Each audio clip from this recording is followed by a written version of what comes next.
अस्सलामुअलैकुम नाज़रीन, मैं हूं सैयद ज़ुल्फ़िकार गिलानी और आप देख रहे हैं गिलानी व्लॉग्स। ख़ित्ता पोठोहार बहुत खूबसूरत है। अगर आप इसको देखना चाहते हैं तो जीटी रोड से नीचे उतरें, दाएं तरफ या बाएं तरफ जहां भी चले जाएं, कुदरत के हसीन नज़ारे आपका इस्तकबाल करेंगे। एक अहमियत तो पोठोहार की ये है कि इंसान की इब्तदाई शक्ल ने यहाँ जन्म लिया, यहाँ परवरिश पाई। इन्हीं पहाड़ों में, इन्हीं दरियाओं के किनारे उसने अपना रहन सहन अपनाया, अपनी मुआशरत को तरक्की दी और फिर वो शक्ल निकल कर आई इंसान की जो आज हमारे सामने है। मैं भी कुछ अर्सा पहले तक पोठोहार को उतना ही समझता था जितना जीटी रोड के दाएं और बाएं किनारे पर आबाद है। यानी जीटी रोड जहाँ जहाँ से गुजरता था मैं पोठोहार को उतना ही जानता था। लेकिन जब मैं पोठोहार के अंदर गया तो पता चला कि जीटी रोड तो कुछ भी नहीं, असल जो हुस्न है पोठोहार का वो उन इलाकों में है जहाँ तक आम लोगों की रसाई अगर नामुमकिन नहीं तो मुश्किल ज़रूर है। बहुत से इलाके ऐसे हैं जहाँ पब्लिक ट्रांसपोर्ट नहीं जाती, सड़कें नहीं हैं, पगडंडियाँ हैं, कच्चे और पथरीले रास्ते हैं। लेकिन अगर उन रास्तों पर आप चल कर अपनी मंजिल पर पहुँच जाते हैं तो आपको अंदाज़ा होता है कि पोठोहार में अल्लाह ताला ने क्या क्या चीज़ें पोशीदा रखी हैं जो हम देख नहीं पाते। मैं आपको आज एक डैम दिखाने के लिए लाया हूँ जो रावलपिंडी से भी दूर नहीं। अगर आप रावलपिंडी की तरफ से लाहौर जा रहे हैं तो गुजर खान शहर से पहले उल्टे हाथ को गुजर खान मिनी इंडस्ट्रियल स्टेट है, या आप कह सकते हैं कि सरवर शहीद कॉलेज की बैक साइड पर रास्ता इसका मिनी इंडस्ट्रियल स्टेट से आता है, उल्टे हाथ को रास्ता कटता है और जीटी रोड से मुश्किल 3 किलोमीटर के फासले पर यह डैम वाक़ है जिसका नाम है डूंगी डैम। छोटा सा डैम लेकिन खूबसूरत डैम, ये आपाशी के मकासद के लिए बनाया गया है। यहाँ आकर मुझे एहसास हुआ कि यार ये पोठोहार में क्या क्या चीज़ें पोशीदा हैं जो अब तक मैंने कवर नहीं की, अपने नाज़रीन को दिखाई नहीं। इस इलाके में बिल्कुल करीब करीब 3 डैम है। ओघावन डैम है जो गुजर खान से आगे है, निराली है, और तीसरा डैम ये पहला डैम जहाँ मैं आज आपको लेकर आया हूँ इंशाल्लाह। बाकी दोनों डैम जो है वो भी आपको एक छोटे छोटे से व्लॉग बनाकर आपको उनका तारुफ करवाऊँगा कि ये हमारे लिए अल्लाह ताला की नेमत है। हमें पहाड़ों को काटने की ज़रूरत नहीं पड़ी ये डैम बनाने के लिए, बल्कि पहाड़ों में इतनी जगह मौजूद थी जहाँ पानी ज़ख़ीरा किया जा सके। तो ये डूंगी डैम ये बिल्कुल ऐसे ही है, चारों तरफ इसके पहाड़ हैं, ऊपर गांव भी आबाद हैं और दरमियान में जो जगह है वहाँ पानी का ज़ख़ीरा है, छोटा सा पानी का ज़ख़ीरा है। लेकिन यहाँ कश्ती भी चलती है, मैंने देखी है चप्पुओं वाली कश्ती। बोटिंग तो नहीं होती, बोटिंग जो है या वाटर स्पोर्ट्स टाइप की चीज़ तो नहीं, लेकिन वो कश्ती यहाँ मछली का ठेका दिया जाता है, मछली पकड़ी जाती है। यहाँ से 3 साल के लिए ठेका होता है, ठेकेदार रहते हैं यहाँ पर, उनके मजदूर काम करते हैं, 24 घंटे की निगरानी होती है, दूरबीन भी रखी हुई है उन्होंने, कोई भी कहीं छुप सकता है। फिर पहाड़ियों के पीछे भी पानी है, वहाँ जा सकता है। वो कश्ती जो मैंने देखी थी वो पहाड़ियों की ओट में कहीं ओझल लगी हुई है और काफ़ी देर पहले की ये बात है। तो इसका मतलब है कि पहाड़ियों के पीछे भी आगे पानी और है। तो ये छोटा सा डैम दरख्तों के साए में घिरा हुआ पुरसकून जगह, अगर आप पिकनिक मनाने के लिए भी आना चाहते हैं, कुछ वक्त अगर आपके पास फारिग है और आप चाहते हैं किसी पुरसकून जगह पर आएँ, रावलपिंडी के नज़दीक भी हो और आप वहाँ कुछ देर बैठकर आराम करें, तो मेरा है डूंगी डैम से बेहतर जगह और कोई नहीं। अपने नाज़रीन को एक खुसूसी पैगाम देना चाहता हूँ। व्लॉगिंग के इस तवील सफ़र में मैंने बहुत सी मुश्किलात का सामना किया, तवील सफ़र किए और हालात की सख्तियाँ बर्दाश्त की, लेकिन मैंने कभी भी अपने नाज़रीन से किसी किस्म का ताउन नहीं मांगा। लेकिन अब व्लॉगिंग एक मुश्किल शौक़ कह लें, पेशा कह लें या शोबा कह लें बन चुकी है। मेरे वसाइल कम पड़ रहे हैं इस व्लॉगिंग को पूरा करने के लिए, लिहाजा मैं अपने तमाम नाज़रीन से दरख्वास्त करता हूं कि वो मुझे फाइनेंशियली सपोर्ट करें। मैं इस वीडियो की डिस्क्रिप्शन में और इसके पहले कमेंट में अपने अकाउंट नंबर्स दे रहा हूं। जो मेरे बैरून मुल्क नाज़रीन हैं उनके लिए मैंने बैंक अल-फलाह और स्टैंडर्ड चार्टर्ड बैंक के 2 अकाउंट नंबर दिए हैं। वो अब अगर मेरी माली एआनत करें तो मैं इस सफ़र को मज़ीद जारी रखना चाहता हूँ आपकी दुआओं से और अल्लाह ताला के फजल व करम से। इसके अलावा जो पाकिस्तान के नाज़रीन हैं उनके लिए मैंने ईजी पैसा का अकाउंट नंबर दिया है ताकि वो जिस हद तक मुमकिन हो सकता है वो मेरी एआनत करें, मेरी मदद करें, मुझसे ताउन करें। अगर किसी ब्रांड की तशहीर का कोई मामला है तो मैं उसके लिए भी तैयार हूँ, स्पॉन्सरशिप के लिए भी तैयार हूँ। और जो लोग ये समझते हैं कि शायद मैं चंदा मांग रहा हूँ उनसे, या उनसे कोई ऐसी अपील कर रहा हूँ कि जी मेरे माली हालात बहुत ख़राब हैं, उनसे ये दरख्वास्त है कि वो तबसरों में इसका इजहार ना करें, बल्कि मेरे लिए सिर्फ दुआ कर दें कि अल्लाह ताला मेरी मुश्किलात आसान करे, मेरा सफ़र आसान करे। और ये व्लॉगिंग का जो मामला है, जो चीज़ें मैं अपनी नई नस्ल तक पहुँचाना चाहता हूँ, जो विरसे मैं अपने लोगों को दिखाना चाहता हूँ, ये सफ़र मेरा उसी तरह जारी और सारी रहे। हाँ, अगर आप इसमें हिस्सा डालेंगे तो मेरे लिए कुछ आसानियाँ पैदा होंगी। बहुत शुक्रिया आपका। मेरे पास जो मालूमात हैं, जो मुझे स्मॉल डैम्स की तरफ से फराहम की गई हैं, उनके मुताबिक 7 किलोमीटर का फासला है गुजरखान शहर से इसका, नॉर्थ वेस्ट यानी शुमाल मगरब में ये वाक़ है। तहसील इसकी गुजरखान है, ज़िला रावलपिंडी है।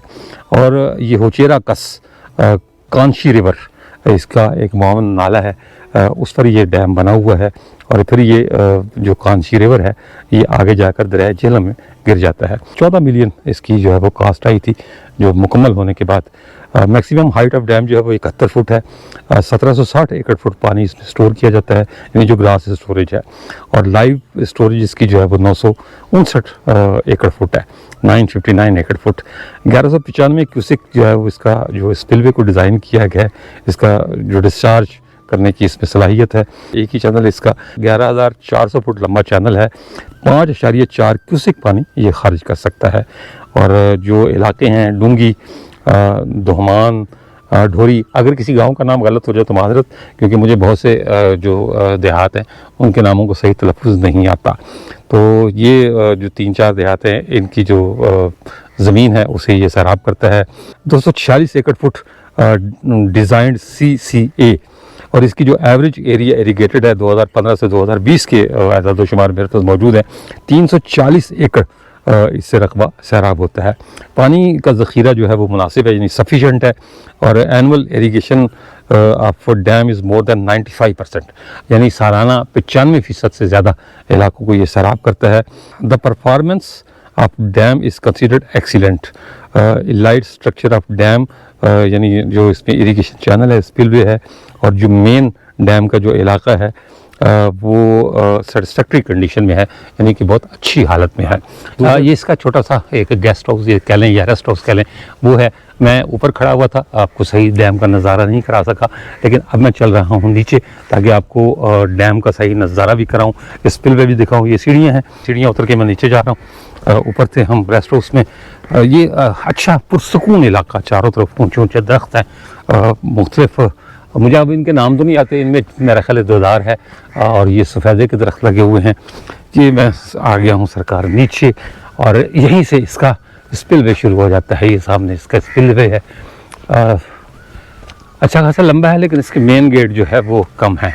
तो आइए मैं आपको एक नज़ारा वहाँ से कराता हूँ। ये मैं आ गया हूँ उसके बंद पर, जो आगे तक जा रहा है, स्पिलवे तक जा रहा है। इसी बंद की मैंने आपको लंबाई बताई थी कि 12,000 फुट। तो 12,000 फुट में जो है लग तो नहीं रही, लेकिन जो इसके आदाद शुमार हैं वो यही बताते हैं। ये जनाब एक छोटी सी झील, जहाँ जहाँ पानी को जगह मिलती है वहाँ वहाँ पानी जा रहा है। ये खूबसूरती दिखाने के लिए है, बताने के लिए तो मालूमात मैंने आपको बता दी हैं कि इस डैम में क्या कुछ है। ये तो उसका आउटलेट है, यानी जो पानी खारिज होता है इसके स्पिलवे से। और इधर कहीं ऊपर इसका मंबा है, यानी जहाँ ये आकर गिरता है। पानी का जो फैलाव है उससे लगता है कि अच्छा खासा है, तो मौसमियाती नाला, लेकिन अच्छा खासा पानी लाता है। जो बारिशें हैं वो कम होती हैं पोठोहार के इलाके में, यानी कम से मुराद ये है कि पूरा साल बारिश नहीं होती, बल्कि साल के सिर्फ 2 महीने हैं जिनमें सारा ही बादल बरस जाता है। तो फिर वो 2 महीनों का पानी इकट्ठा कर लिया जाता है और वो फिर सारा साल इस्तेमाल किया जाता है। मैं ऐसा ऐसा चलता हुआ आ गया हूँ स्पिलवे पर। पानी की एक छोटी सी धार मुझे लग रही है नीचे गिरते हुए। हाँ जी, गिर रही है पानी की छोटी सी धारें, बल्कि 2-3-4 गिर रही हैं। तो ये पानी कहीं नीचे जा रहा है नशेब में।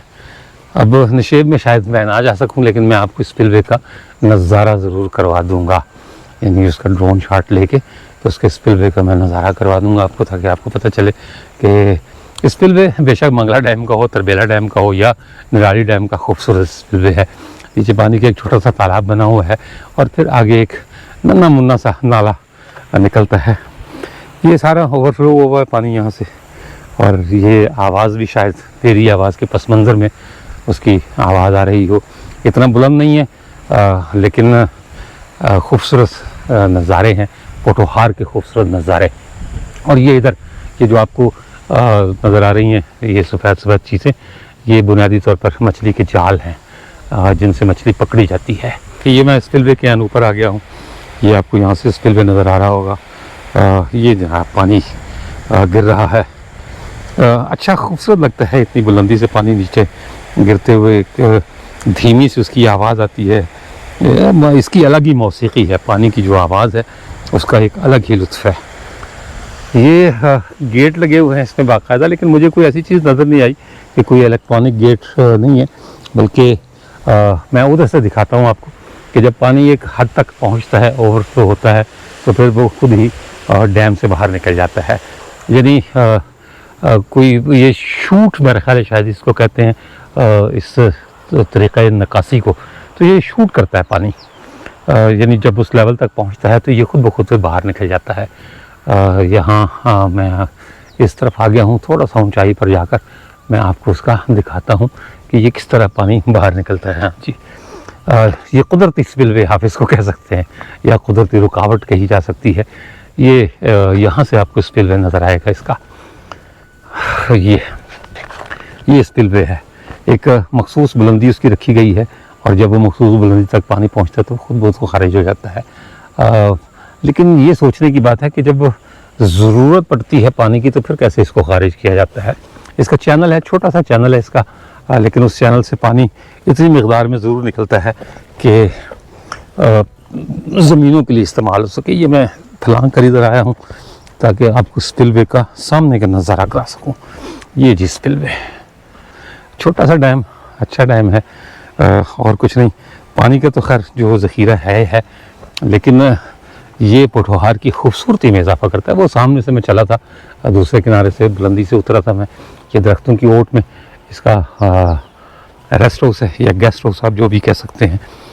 स्मॉल डैम्स वालों की मेहरबानी कि उन्होंने मुझे न सिर्फ इसकी बुनियादी मालूमात फ़राहम की, बल्कि उन्होंने मुझे इसकी इजाज़त भी दी कि मैं इसे आके शूट कर लूँ। ये वो चीज़ें हैं जो आम लोगों की नज़रों से ओझल हैं। कौन तरद्दुद करे, सड़क से उतरे, नीचे जाए और फिर कच्चा पक्का रास्ता तय करके डैम तक पहुँचे। इसलिए मैं ये फ़र्ज़ अंजाम दे रहा हूँ कि जो चीज़ें आप नहीं देख पाते वो मेरी कोशिश है कि मैं आपको दिखाऊँ, ताकि आपको पता चले कि हमारे मुल्क में क्या क्या है, क्या क्या अल्लाह ताला ने हमें नेमतें दी हुई हैं, किन किन चीज़ों से उसने हमें नवाज रखा है, जिनमें से कुछ की कदर हम करते हैं और कुछ की कदर नहीं करते। मेरे साथ मोहम्मद अली हैं। मोहम्मद अली ने मुझे आगे जाने से मना कर दिया है। ये कहते हैं कि जी आगे नहीं जाना, ये स्लोप है आगे, ये पानी शुरू हो जाता तो मैं आगे जा रहा था तो उन्होंने मुझे आगे पीछे से पकड़ लिया कि नहीं सरकार आगे नहीं जाना। ले जी, हम मोहम्मद अली की बात की जो है वो ज़ाहिर है, वैसे भी मुझे तैरना तो आता नहीं है, फिसल के अगर पानी में गिर गया तो फिर 1-1, 2-2 वालों को आने में भी बहुत देर लगेगी, यार पता नहीं मैं कहाँ आऊँगा तब तक। तो मोहम्मद अली आपका बहुत शुक्रिया, इन्होंने कहा जी कि आगे नहीं जाना। ये वैसे भी स्लोप है, ढलवान बनी हुई है, अगर पाँव फिसला तो फिर ये जॉगर्स है ये रोक नहीं सकेंगे वैसे। तो चलें जी, यहीं तक, यही एक नज़ारा आपको दिखाना था ताकि मैं पोठोहार के वो ख़जाने आपको दिखा सकूं जो हमारी नज़रों से ओझल हैं और हमें नज़र नहीं आते। ज़रा जो बंदा भी जीटी रोड पर सफ़र करता है उसने अपनी कहीं मंजिल पर पहुंचना होता है। अगर वो लाहौर की तरफ से आ रहा है तो उसने रावलपिंडी पहुंचना है, और अगर वो रावलपिंडी की तरफ से आ रहा है तो उसने लाहौर जाना है। इतना वक्त नहीं होता कि वो सड़क से नीचे उतर कर बलखाती पहाड़ियों में रास्ता तलाश करे और फिर वो यहाँ पहुँचे। डूंगी डैम इस इलाके का सबसे पुराना स्मॉल डैम यानी छोटा डैम है। मिसरोड डैम की तरह इसका संग बुनियाद भी 1967 में उस वक्त के सदर पाकिस्तान फील्ड मार्शल मोहम्मद अयूब खान ने रखा था। 7 अक्टूबर 1967 के मुताबिक 2 रजब 1387 हिजरी को अदा फरमाई। ये सामने उसका इनॉग्रेशन बोर्ड लगा हुआ है, और उस वक्त ये ज़री तरक्याती कॉरपोरेशन मगरबी पाकिस्तान के पास था, अब ये स्मॉल डैम्स कॉरपोरेशन के पास है। ये इसका चैनल है जी। मैं वहाँ खड़े होकर यही परेशान था कि जब आपाशी वालों को ज़रूरत पड़ती होगी पानी की तो वो पानी कैसे छोड़ते होंगे इस डैम में, इसलिए कि वो तो उसका नेचुरल फ्लो है कि जब पानी की सतह उसके बराबर आती है स्पिलवे के तो पानी खुद ब खुद नीचे गिर जाता है या चला जाता है। तो मैंने मोहम्मद बिलाल साहब हैं इरिगेशन डिपार्टमेंट के, यहाँ इस डैम के इंचार्ज हैं, तो मैंने उनसे रब्ता किया। मैंने कहा बिलाल साहब मुझे ये बताइए कि जब आपको पानी की ज़रूरत होती है तो आप कैसे लेते हैं? तो बिलाल साहब ने मुझे बताया जी कि हम पानी कैसे। जी बिलाल साहब, thank you so much sir. सबसे पहले तो आपका बहुत शुक्रिया जो हमारे डैम पर आप तशरीफ़ लाए।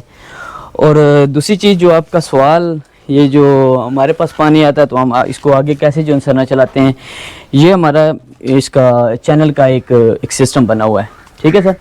इसके नीचे नीचे से सारा जो चैनल का मामलात बने हुए हैं, ये देखें, इसके ऊपर ये लगाएंगे और इसको ऐसे घुमाएंगे, जितना हम घुमाते चले जाएंगे ये चैनल उतनी ज़्यादा चलना शुरू हो जाएगी।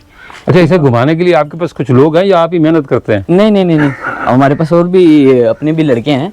अच्छा, तो इसको हम चलाते हैं एक तरीके से, मगर इसको चलाना इस तरह पड़ता है कि जितनी हमारी जो चैनल की कैपेसिटी होती है ना, उसी हिसाब से हमें चलाना पड़ता है। ना इसको हम ज़्यादा चलाते हैं, ना इसको हम कम चलाते हैं। जितनी आगे ज़रूरत होती है उसी तरीके से हमें चलाना पड़ता है। औसतन आप महीने में कितने दिन इसे खोलते हैं? सीजन पे डिपेंड, खरीफ और रबी में हम इसी हिसाब से बात कर लेते हैं। हाँ जी। अगर तो ये डैम को किसी तरीके से कोई खतरा होता है ना, जब पानी ज़्यादा आता है, हम उस टाइम भी इसको चला लेते हैं, क्योंकि डैम को बचाने के लिए हम कुछ ना कुछ जो है ना, इस पानी जो है ना, इसको इधर से भी। वैसे आपस की बात ये है कि यहाँ बचाने के लिए सिवाय दीवार के और आपके पास है क्या? मशीनरी तो है नहीं, कुछ भी नहीं है। एक तो अपने जो डैम का एक सिस्टम बना हुआ है, उस हिसाब से वो स्पिल हो जाता है। दूसरा, अगर उससे भी ज़्यादा, अगर ये पानी उधर से ज़्यादा गिर रहा है, क्योंकि ये आपको पता है ये डैम थोड़ा पुराना है, तो हमें इसको बचाने के लिए अगर इधर से पानी अभी कभी फ्लो करना पड़े तो हम इधर से कर सकते हैं, इसको कोई नुकसान नहीं है। सही। अच्छा, इसकी कैपेसिटी क्या है, ज़रा मुझे आप आसान अल्फाज में बताएं ताकि मेरे व्यूअर्स को पता चले। वो एकड़ फुट तो शायद ना समझते हों। असल में एकड़ में अगर ज़मीन को कन्वर्ट करें, ये तकरीबन जो हमारा डैम बना हुआ है ना, ये तो तकरीबन 1995 में जो है ना एकड़ में बना हुआ है। ठीक हो गया ये डैम। ये जो कमांड एरिया है ना हमारा, जो चैनल का हमारा बना हुआ, ये तकरीबन इसके अंदर 222-23 एकड़ ज़मीन आती है जो कमांड एरिया है। और जिसके ऊपर चैनल बनी हुई है ना, ये को तकरीबन 10 एकड़ ज़मीन है जिसके ऊपर जो है ना ये चैनल बनी हुई है। अच्छा, आपकी चैनल की लेंथ क्या है? ये तकरीबन कोई 3-3.5 हज़ार के करीब है। 3 फुट जी। अच्छा, और पानी एक वक्त में कितना छोड़ सकते हैं, कितने क्यूसिक? 5 से 6 क्यूसिक। नहीं, कोई एक फिगर बताएं मुझे। 5 की, इसमें वो डिपेंड करता है ना, ये कि क्या नाम है, हमारी चैनल की कैपेसिटी पे डिपेंड करता है। अच्छा, इसकी डेड स्टोरेज लेवल और लाइव स्टोरेज लेवल क्या है? डेड स्टोरेज जो है, इसकी जो लेवल है इसका तकरीबन, जो चैनल का है ना, वो तकरीबन 1490 है। और अगर स्पिल वेव की बात करें तो उसका जब 1502.50 पे आता है तो हमारा स्पिल होना शुरू हो जाता है। अच्छा, और आपने जब चैनल खोलना हो तो कम से कम कितना इसकी ऊंचाई होनी चाहिए पानी की? ये तो तकरीबन इसकी कम, वो जो पानी है ना 12.5, उसके अंदर जितना भी हो ना, तकरीबन 10 फुट भी हो तब भी चल रहा है। इससे कम हो तो फिर नहीं चल सकती, ये चैनल खत्म हो जाती है। अच्छा, चैनल की 12.5 फुट से। अच्छा, कभी ऐसा हुआ है कि हद से ज्यादा ओवरफ्लो हो गया हो? जी बिल्कुल, जो है ना, ये हद से ज़्यादा ओवरफ्लो होता है। क्योंकि जब ज़्यादा बारिशें हो जाती हैं, हद से ज़्यादा ओवरफ्लो होता है, फिर खोलना पड़ता है चैनल, फिर चैनल को भी चलाना पड़ता है, क्योंकि डैम को बचाने के लिए हमें कुछ ना कुछ इसमें मामलात करने पड़ते हैं। बेशक वो एक दीवार है, लेकिन भारत खर्च तो हुआ है ना, खर्च भी होता है। फिर एक स्ट्रक्चर बना हुआ है, इंफ्रास्ट्रक्चर है हमारा, उसे बचाना पड़ता है। बिल्कुल। चलें, और कोई बात आप नाज़रीन को बताना चाहें? बहुत शुक्रिया, थैंक यू सो मच। हम अपने जो पटवार के लोग हैं उनको यही पैगाम देंगे, ठीक है, हमारी बहुत ज़बरदस्त जगह है, आप ज़रूर आएँ और जब भी यहाँ पे आएँ डैम का ख्याल रखें और अपना ख्याल रखें। स्पेशली जब ये लोग स्विमिंग करने वाले आते हैं सर, इनको मैं पैगाम देना चाहता हूँ, ये कम से कम डैम के करीब जो है ना जाएँ, डैम के करीब ना जाएँ। अच्छा। और अपना ख्याल रखें, दूसरे लोगों का भी ख्याल रखें और अपने स्पेशली माँ बाप का। इतनी अच्छी जगह है, आपने कोई वाटर स्पोर्ट्स वगैरह का बंदोबस्त नहीं किया हुआ या गवर्नमेंट की परमिशन नहीं है उसकी? नहीं, गवर्नमेंट की परमिशन नहीं है। अच्छा। क्योंकि खतरा होता है, तो इसलिए अभी तक तो गवर्नमेंट की कोई परमिशन नहीं है। चलें, बहुत शुक्रिया सरकार, बहुत शुक्रिया, थैंक यू। अच्छा, ये बड़ा टेक्निकल सा काम है जी, ये जो चैनल वाला काम है। मुझे बताया गया कि ये चैनल जब खुलता है तो ये अंडरग्राउंड नहर एक बनी हुई है जिससे पानी बाहर निकलता है। ये बिलाल साहब से मैंने दरख्वास्त की है कि मेरे व्यूवर्स के लिए एक नज़ारे के तौर पर ये इसका लॉक होता है, ये ऊपर से इसको घुमाया जाता है और ये फिर जैसे पानी का लेवल नीचे होगा तो पता चलेगा कि इसका दरवाज़ा खुल गया है और ये अंडरग्राउंड जो कैनाल है उससे ये पानी बाहर निकलेगा। जितनी ज़रूरत होती है उतना इसको खोल लिया जाता है और फिर जो है वो पानी इस्तेमाल कर लिया जाता है। चलिए ठीक है, हमने एक वो दिखाना था ना करके, क्या कहते हैं उसको जी, एक मुजाहरा ही दिखाना था ना कि जी ऐसे ये चैनल खुलता है। ये इसको घुमाते चले जाएंगे और इसी तरह आगे से पानी जो है इधर से स्पिल होता चला जाएगा। बस ठीक हो गया, ठीक हो गया। और जो है बजाय ये कि हम अपनी एनर्जी वेस्ट करें और दाएं में भागें, हमने यही बताना था कि जी इस तरह पानी इस चैनल से बाहर निकलता है। जो मेरा एक सवाल था जी कि जब हमें ज़रूरत पड़ती है यानी ज़मीनों को ज़रूरत पड़ती है पानी की, तो ये पानी जो यहाँ ज़ख़ीरा किया हुआ ये निकलता कैसे है। बहुत शुक्रिया बिलाल साहब आपका। ये जनाब खट्टक साहब, ये छोटा मेरा ये रह गया मोहम्मद असगर मुराद, ये छोटा बिलागर आज मेरे साथ आया हुआ है। ये मोहम्मद अली के साहबजादे हैं और ये धूप में आज सड़ने के लिए मेरे साथ आए। एक अखबार में लिखा है कि 7 अक्टूबर 1967 को सदर फील्ड मार्शल मोहम्मद अयूब खान ने डैम का इफ्तिताह करते हुए कहा था कि छोटे डैमों की तामीर से ज़राअत बेहतर बनाने और बारानी इलाकों में नई ज़मीन ज़ेर काश्त लाने में मदद मिलेगी। उन्होंने 200 कनाल से ज़्यादा अराजी के मालिक ज़िम्मेदारों को मशवरा दिया कि वो ट्रैक्टर ख़रीदे और मशीनी काश्तकारी करें। सदर अयूब ने तख्ती की नकाब कुशाई और नहर के पानी को कंट्रोल करने वाले रेगुलेटर का दरवाज़ा खोलकर डूंगी डैम का इफ्तिताह किया। सदर ने जैसे ही स्लूस खोली तो 2.5 मील लंबी नहर में पानी आना शुरू हो गया। उन्होंने दुआ के लिए हाथ उठाया और ख्वाहिश जाहिर की कि डैम एक बड़ी कामयाबी और इलाके की मुआशी तरक्की और खुशहाली का ज़रिया हो। उसके बाद सदर डैम तक गए और रिजर्वायर और स्पिलवे का मुआयना किया। उन्होंने इलाके के सबसे बड़े ज़मींदार से बातचीत की जिसकी 600 कनाल अराजी डूंगी डैम से सैराब होनी थी। सदर ने कहा कि डैम का पानी बहुत कीमती है जिसकी कीमत सोने के बराबर है, इसलिए उन्हें ज़मीन काश्त करने के लिए ट्रैक्टर खरीदना चाहिए। डूंगी डैम के बारे में कहा जाता है कि ये सिर्फ पानी का ज़ख़ीरा नहीं बल्कि पूरे इलाके की ज़िंदगी और ज़राअत का ज़ामिन है। डूंगी डैम के हवाले से मैंने सोशल मीडिया पर कुछ पोस्ट्स पढ़ी हैं जिनमें डूंगी को एक मजलूम डैम करार दिया गया है और कहा गया है कि इसे संगीन खतरात लाहक हैं। उनके मुताबिक पहाड़ी कटाई, बारिशों से आने वाले मलबे और हाउसिंग सोसाइटीज़ के मुजव्वज़ा सीवरेज मंसूबे ने डैम के मुस्तकबिल को दाव पर लगा दिया है। बताया गया कि बारिशों ने भारी मिकदार में मिट्टी और कचरा डूंगी डैम में ला फेंका है जिससे डैम की गहराई कम और पानी ज़ख़ीरा करने की गुंजाइश तेज़ी से ख़त्म हो रही है। अगर यही सूरत हाल रही तो वक्त गुजरने के साथ डैम खाली हो जाएगा। इसका बराह रास्त असर न सिर्फ ज़राअत पर पड़ेगा बल्कि डूंगी, धम्मा, बड़की चौहान और हबीब कैनाल के घरों में पानी की शदीद किल्लत पैदा हो जाएगी।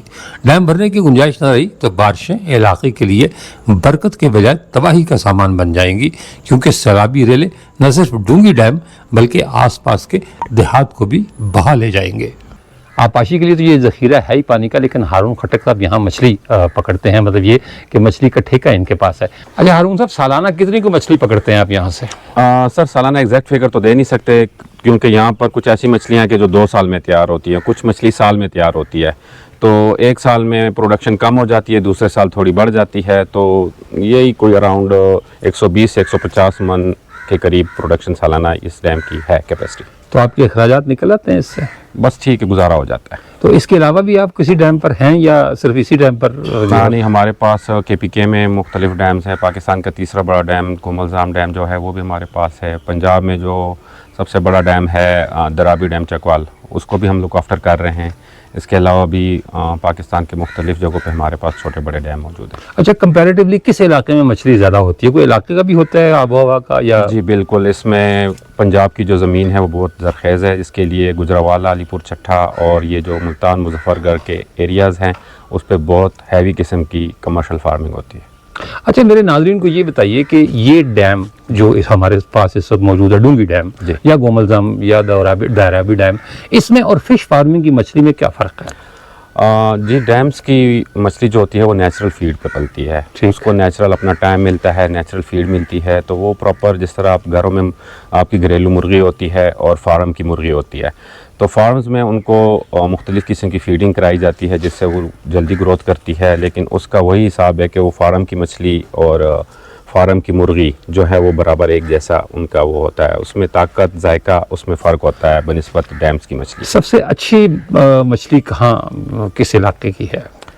सर सबसे अच्छी मछली तो पंजाब में ही होती है, नहीं, खासकर मतलब- मुल्तान और मुजफ्फरगढ़ एरिया नहीं, में। आपके पास जो चीज़ें हैं बताओ, आपके पास जो डैम है।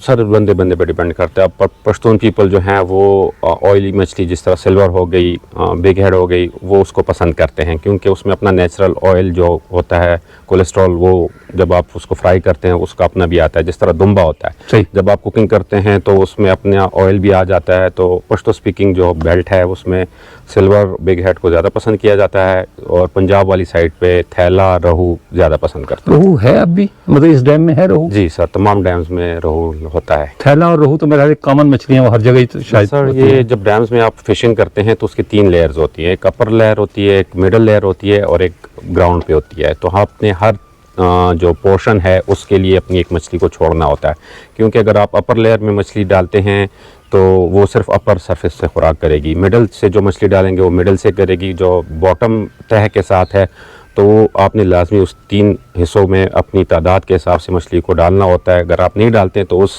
तह को आप जो रिसोर्सेज है उसको ज़ाया कर रहे हैं। तो जो प्रोग्रेसिव फार्मर्स हैं वो इन तीनों चीज़ों को यूटिलाइज करते हैं प्रॉपरली। वंडरफुल। खटक साहब, आपसे बात करने का फ़ायदा ये हुआ कि हमें डैम के साथ साथ फार्मिंग का भी पता चला कि फिश शुक्रिया। फार्मिंग है क्या, और ये लेयर्स आज मैंने पहली बार सुनी है, ईमानदारी की बात। थैंक यू सर, बहुत शुक्रिया आपका। वेलकम, बहुत अच्छा लगा आपसे बात करके, थैंक यू। ये इस इलाके का सबसे पुराना डैम है, संभाल कर रखा गया है, संभाल कर इसे इस्तेमाल किया गया है क्योंकि ये हमारी ज़रूरत है। मैंने जैसा कि पहले बताया कि इलाका बहरानी है, लिहाजा इन डैमों की शदीद ज़रूरत है। ये आजकल जो हमारे यहाँ सैलाब आया हुआ है, इन डैमों को देखकर शिद्दत से एहसास होता है कि हमें मज़ीद डैमों की ज़रूरत है। मैं एक जगह पढ़ रहा था तो पता ये चला कि हज़ारों की तादाद में डैम मुख्तलिफ मुल्कों में मौजूद है, लेकिन पाकिस्तान में डैमों की कमी है। अब हमारे वसाइल भी थोड़े हैं, कम हैं, लेकिन फिर भी मैं अपील करूँगा हुकूमत से कि वो इस तरह के छोटे डैम्स की हौसला अफजाई करे ताकि जगह जगह पानी का ज़ख़ीरा हो सके। एक तो सैलाब से भी हमारी जान छूट जाएगी, जो हर साल बहुत सारे लोग हमारे सैलाब की नज़र हो जाते हैं, बहुत कीमती ज़मीनें सैलाब की नज़र हो जाती हैं, उनसे हमें छुटकारा मिल जाएगा और हमें सारा साल आपाशी के लिए पानी मिलता रहेगा। मछली पकड़ी जाती है, ये भी एक रोज़गार का सिलसिला है। जो ठेकेदार हैं वो उनका तो खैर ये रोज़गार का सिलसिला ही है, लेकिन उनके साथ जो लोग काम करते हैं ये उनके भी रोज़गार का मामला है। तो मेरा ख्याल है कि इस तरह के छोटे डैम्स को बनाना चाहिए, उनकी हौसला अफजाई करनी चाहिए। और पोठहार में तो ऐसी बहुत सी जगह हैं जहाँ कुदरती तौर पर डैम बन सकते हैं, इसलिए कि ये पोठहार यहाँ तो एक जगह पहाड़ी है तो अगला उसके बाद नशेब होगा और नशेब के बाद फिर पहाड़ी आ जाती है, और बहुत से ऐसे दर्रे मौजूद हैं जहाँ से कुदरती रास्ते निकाले जा सकते हैं डैमों के। कस बहुत सारी हैं, यानी नाले बहुत सारे हैं, पोठहार भरा पड़ा है नालों से। किसी वक्त आप पोठहार का नक्शा देखें तो बिल्कुल ऐसे लगेगा जैसे आप अपने हाथ की हथेली को देख रहे हैं, क्योंकि जिस तरह हथेली पर लकीरें हैं आपकी दाएं बाएं ऊपर नीचे फैली हुई लकीरें, यही सूरत पोठहार में कुदरती नदी नालों की है कि जैसे किसी हाथ पर लकीरें फैली हुई हैं, इसी तरह नदी नाले फैले हुए हैं पोठहार में। पोठहार में बहुत ज़्यादा स्कोप है स्मॉल डैम्स का। तो मेरा ख्याल है कि हुकूमत इस तरफ मज़ीद तवज्जो दे रही है। बहुत सारे डैम यहाँ बन चुके हैं। मेरा ख्याल है कि सिर्फ जो है वो पोठहार के इलाके में कई दर्जन डैम मौजूद है। चकवाल को तो डैम्स का ज़िला कहा जाता है क्योंकि वहाँ एक ज़िले में इतने सारे डैम्स हैं कि शायद बाकी पूरे पिंडी डिवीज़न में नहीं है। तो ज़रूरत इस बात की है कि इन छोटे डैम्स को रिवाइज दिया जाए, फ़रोग़ दिया जाए और ज़्यादा से ज़्यादा सरमायाकारी की जाए ताकि लोगों को रोज़गार मिल सके, उनकी ज़मीनें आबाद हो सके। और सबसे बड़ी बात ये कि ये हर साल जो सैलाब में जान और माल की हमें कुर्बानी देनी पड़ती है, इससे हमारी जान छूट जाएगी। जिस तरह का ये इलाका है, उस इलाके को देखकर लगता है कि अगर इसका नाम डूंगी डैम रखा गया है तो बिल्कुल सही रखा गया है, क्योंकि डूंगा इलाका है। डूंगे से मुराद ये कि नशीबी इलाका है, दाएं बाएं पहाड़ हैं, कोई ज़रूरत नहीं पड़ी किसी चीज़ को काटने की, कोई ज़रूरत नहीं पड़ी किसी चीज़ को बनाने की, ऊँचे ऊँचे बंद बनाने की ज़रूरत नहीं पड़ी, क्योंकि ये पहाड़ियाँ कुदरती बंद का काम देती हैं और इन्हीं पहाड़ियों के दामन में इस पानी को ज़ख़ीरा किया गया है और इसे इसका नाम दिया गया है डूंगी डैम।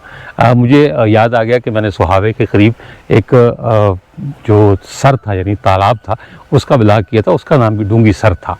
यानी जो पोठहार का इलाका है इसमें डूंगी नाम की कई जगह हैं, तो आप भी धोखा ना खाइएगा जैसे मैं धोखा खा गया कि डूंगी सर और डूंगी डैम दो अलग अलग जगह हैं। वो सुहावा के पास है डूंगी सर यानी डूंगी तालाब, और ये गुजर खान के पास है।